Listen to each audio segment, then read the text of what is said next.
Господин Курбанов мне предложил, что, оказывается, на мотоцикле можно пересечь Туркмению и делать мне партизанское движение. Я партизанское движение позже коснусь.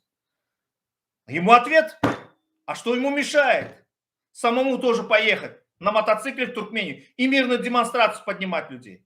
Или что, Кахамрат Хадыров там нужен, что ли?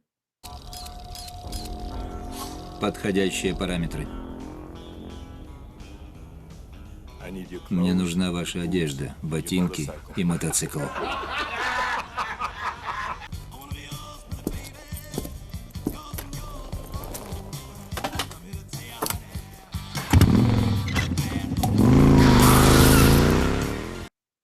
Вы почему Курбанова-то любите? Почему? Потому что он пустые обещания дает.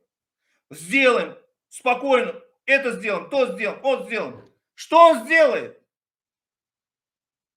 Бытность свою при этот. А почему он не говорит, как он стал бизнесменом такого крупного масштаба?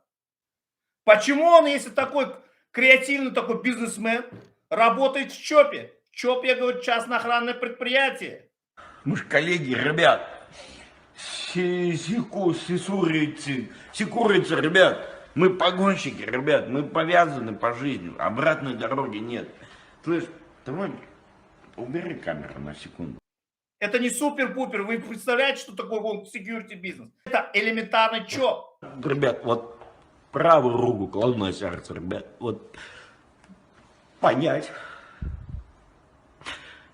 и простить, ребят.